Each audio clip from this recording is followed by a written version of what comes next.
இதுவரைக்கும் கடந்த கால ஹிஸ்டரி எல்லாம் எடுத்து பார்த்தோம் அப்படின்னா, மணிரத்னம் இயக்குன எந்த ஒரு படத்துக்கும் ஆங்கில பெயர் வைக்கவே இல்ல அப்படிங்கிறது நோட் பண்ண வேண்டிய ஒரு விஷயம். அப்புறம் ஏன் இந்த படத்துக்கு தக் லைஃப் அப்படின்னு வச்சாருன்னா, ஆஸ் யூசுவல் இந்த படம் மோஸ்ட்டா பான் இண்டியா ஃபிலிமா தான் இருக்கும். அதற்காக தக் லைஃப் அப்படிங்கிற மாரி வச்சிருக்கலாம். சரி, தக் லைஃப்க்கு என்ன அர்த்தம் அப்படின்னா, குண்டர்கள் மற்றும் கொள்ளையர்கள் இவர்களுடைய வாழ்க்கை கதையை எடுத்துரைக்கிறது தான் வந்து தக் அப்படிங்கிற ஒரு பொருள் அர்த்தப்படும்.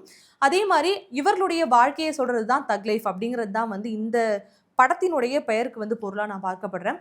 அதே மாரி ஆயுதங்களும், கத்தி இது போன்ற கூர்மையான விஷயங்கள கையில் எடுப்பவனுடைய வாழ்க்கை எந்த ஒரு கட்டத்திலும் மகிழ்ச்சியாக இருக்காது அப்படிங்கிறது தான் இந்த படத்தினுடைய மைய கருவா இருக்கும் அப்படிங்கிற மாரியும் எதிர்பார்க்கலாம். என்னதான் 36 வருஷத்துக்கு பிறகும் இந்த காம்போ வந்து இணைந்திருந்தாலுமே, நாயகன்ல இருக்கக்கூடிய ஒரு விஷயத்த வந்து என்னால இந்த தக் லைஃப் ட்ரெய்லர்ல பார்க்க முடிஞ்சுச்சு. என்ன அப்படின்னா, நாயகன்ல கமல்ஹாசன் கூடவே ஐயர் அப்படிங்கிற ஒரு கேரக்டர் வந்து டிராவல் பண்ணிட்டு இருக்கும். அந்த கேரக்டர ஒருவேளை ரீப்ளேஸ் பண்றதுக்காக தான் நாசர் அவர்களுடைய கதாபாத்திரம் இந்த படத்துல இருக்கோ அப்படிங்கிற ஒரு சந்தேகம் எனக்குள்ள இருக்கு.